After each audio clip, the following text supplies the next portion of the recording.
What's good, Shellitronnn here. You can call me Shells, and I'm back again with a brand new video. And today, I want to talk about and ask a question that I think is on the mind of every single Panthers fan right now.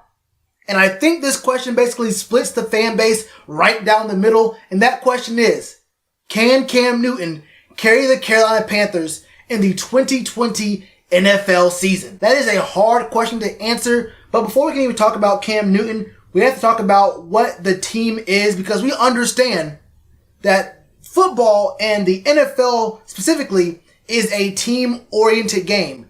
You can have a great quarterback, but if the team around him isn't all that great, then you're not going to win very many games. And if you win games, you probably can't make it very far in the playoffs, even if you get there. So for the sake of this video, let's go ahead and forget that Cam's coming off of 3 straight years of surgeries, 2 straight years of season-ending injuries, and a shoulder we're not actually all that sure about because we only saw 2 games of him after that cleanup surgery and after getting a new throwing motion. And those 2 games weren't really, you really can't use that as a good enough sample size as to whether or not that shoulder healed properly and whether or not he's going to be very accurate, very consistently moving forward. We're not sure about the foot. That's a very hard injury to come back from in a very short amount of time. He only just now got the surgery very recently. Let's not talk about any of that dealing with Cam. Let's just assume Cam is 100% healthy. The first thing you have to think about a quarterback is, what does his protection look like? This is a big topic here because I've been hearing and seeing and been told a lot that the only thing the Panthers need to do is fix the O-line, and Cam's going to be great, the team's going to be great. And I have huge questions about that. Not even huge questions, I'm going to say right now, that is so wrong. And I think we've seen evidence of that being very, very wrong all of last year, but we're kind of blind because we're talking about Cam Newton here, and we're talking about, look, if Cam can be healthy, then we're going to be all right. And what's the most important way to keep Cam healthy? The O-line. That really does ignore a much bigger problem on the team that I'll get to in a second. But let's focus on the O-line, because even though I'm saying the O-line is not even close, and it's not even close to this team's biggest problem outside of Cam, the O-line is a huge problem. First off, there are holes and questions everywhere. Of the 5 starting members of this offensive line, the only 2 that you can say you have consistent faith in to do good week in and week out, year after year, is Taylor Moton and Trey Turner. Daryl Williams is going to be gone. Now, say what you want to about Daryl Williams, but he was an all-pro right tackle before the injury. He got moved to left tackle, and it is not that easy to go from being a right tackle, doing all your moves in one direction, and having to flip that, having your base basically just flipped around. You're doing different things, different assignments. It's hard to go from right tackle to left tackle. So Daryl Williams is gone. We drafted a guy who we moved up in the 2nd round, got rid of our 3rd round pick, number 77 pick in the 2019 draft. There's a guy named Greg Little who started a couple games, but then he had a concussion that had him out for a month and a half to about 2 months. So at first he was playing all right. Let's not pretend that Greg Little was like an all-pro left tackle before the concussion. He was playing pretty good, serviceable. It wasn't all that bad, decent enough for a rookie. Then he's gone for 2 months, and he comes back, and it did not look very good from him. And then Dennis Daly was in there. Dennis Daly looked pretty good. Dennis Daly looked like a backup left tackle. Had a couple really good games, but then after a while you saw that he was not on the right level. He was not the right caliber to be a guy you can keep at left tackle for a significant amount of time versus the likes of the kind of pass rushers in the NFC South, or really any above average pass rusher in the NFL. These guys are just on a different caliber. He's a 6th round pick. He may become and grow into a better left tackle, but for right now in his 2nd year, I do not anticipate Dennis Daly being a consistent left tackle for this team right now. And then the guy who everyone forgets about because of how bad the left tackle position was, Matt Paradis. Now, Matt Paradis is our center. We invested in him, and he's coming off of a year where he was injured the year previous, and he was rehabbing during the offseason. So hopefully he'll be actually training in this offseason, not catching up. He'll be getting better. He had a very bad season this year at center, and it went way under the radar because of how bad the left tackle position was doing. People forget all about how bad maybe they don't forget. Actually, maybe they just didn't realize how bad Matt Paradis was. And then there was a guy who was actually good. A guy that I think that we should try at all costs to find a way to retain this guy on the team and convince him to not take any other calls or any other visits from other teams. Greg Van Roten. Greg Van Roten has been consistent. Over the past couple of years, he's stepped up, he's played well. The dude is nice. But he is also an unrestricted free agent this offseason. So we have two guys you're confident in. Two rookies at left tackle. One who you know is not going to be a consistent left tackle. The other, I mean, honestly, he's one sharp hit to the head away from being out of the league. If it takes you 2 months to get back from a concussion, and that does not make you weak. I'm going to say that right now, that does not make him weak. Concussions are extremely serious. And if it took him a month and a half to 2 months to come back from that first one, another concussion within a single year, that's going to be harsh. So I don't think we have very much confidence at left tackle. The left guard's gone, and there are some serious questions about the center. We can say it was the injury, but we are not as sure about Matt Paradis as we are about Trey Turner and Taylor Moton. So there are 3 spots, 2 holes, 3 question marks on the O-line. That is a huge problem. How do you solve it? Because honestly, for everyone saying, just fix the O-line. I mean, sure, just fix the O-line. How do you fix the O-line? Do you trade up in the 2nd round to pick a left tackle, getting rid of a 3rd round pick? Do you double dip there at the 6th round and you get another left tackle who's a rookie? Or how about you go out in free agency and you pick up the best available offensive lineman who is a free agent and you invest in him for several years?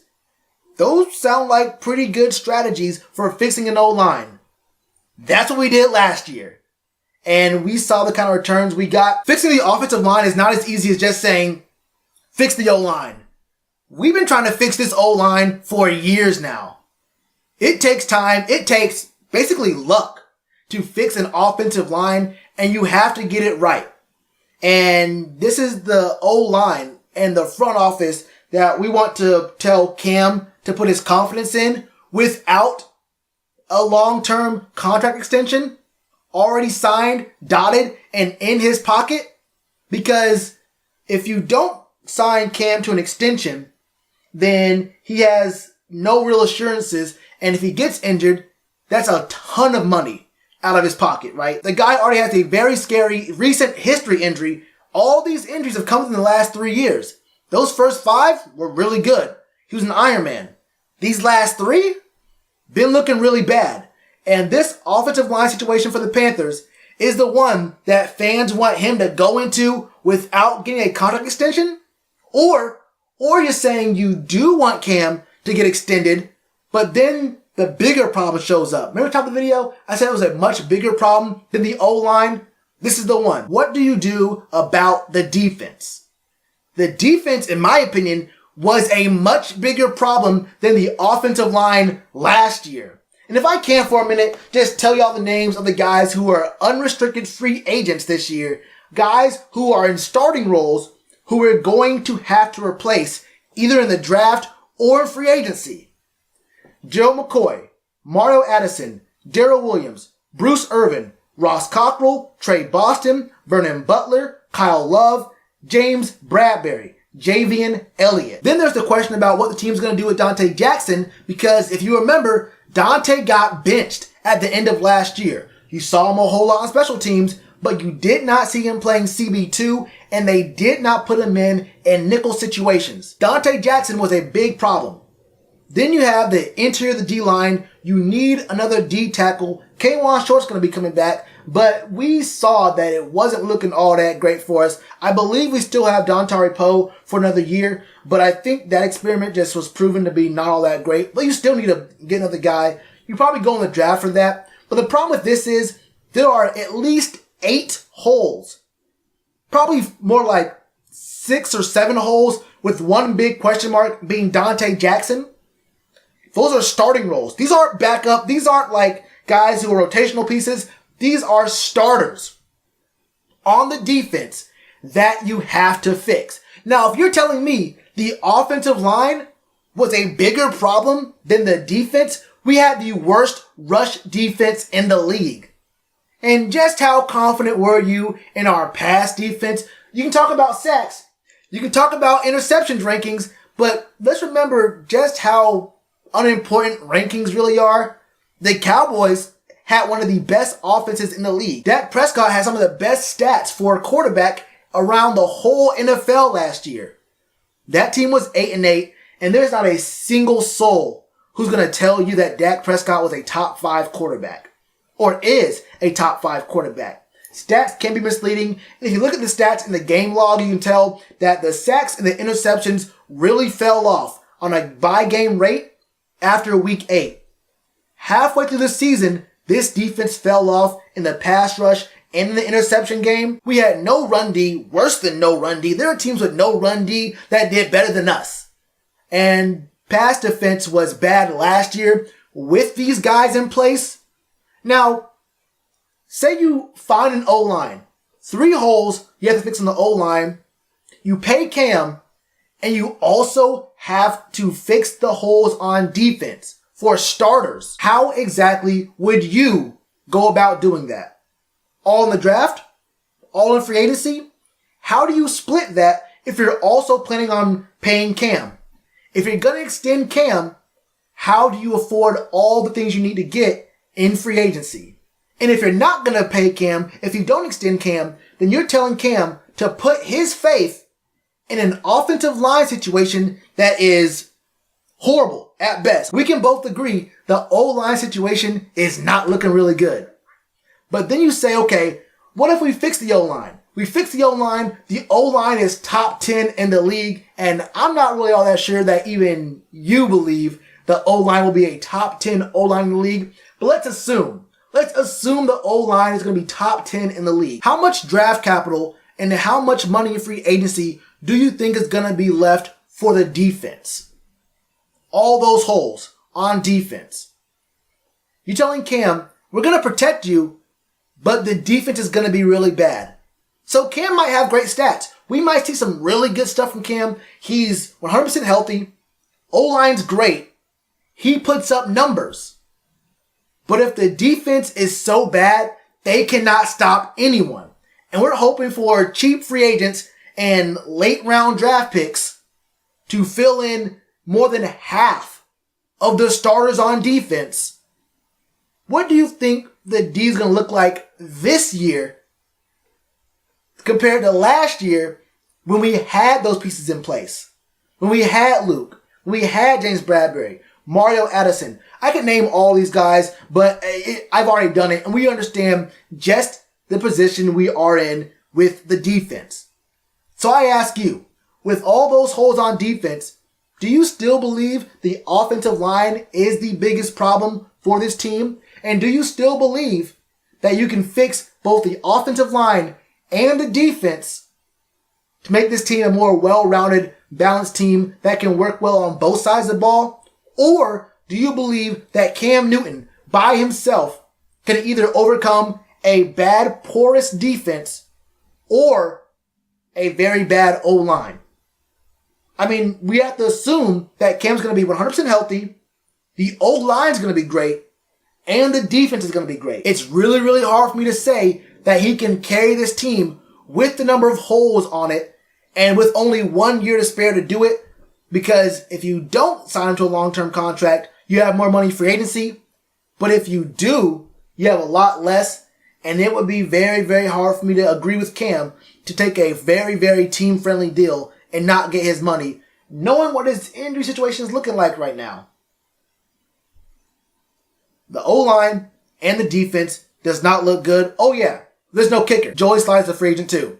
So you gotta pay a kicker as well. Look, we all love Cam, but I've said it for months now. This team is not a Cam Newton away from a deep playoff run. There is a lot that this team needs to fix, that this team needs to address before it is a deep playoff run team. And I'll say it again. I won't apologize for it. Wanting to keep Cam Newton in this situation is extremely selfish. You just want to see what he'll do in black and blue. You don't think this team is actually going to go and have a deep playoff run. Let me know. It's my second time asking it. No one said it yet. Do you believe this Panthers team will have a deep playoff run this 2020 season? Let me know all your thoughts in the comments below. And you already know what to do with that like button. Cheers to you, appreciate the chance. Been told y'all I been the man. Been told y'all I had the gift. Tell a friend to tell a friend. Real ones gonna recommend. Count this as another win.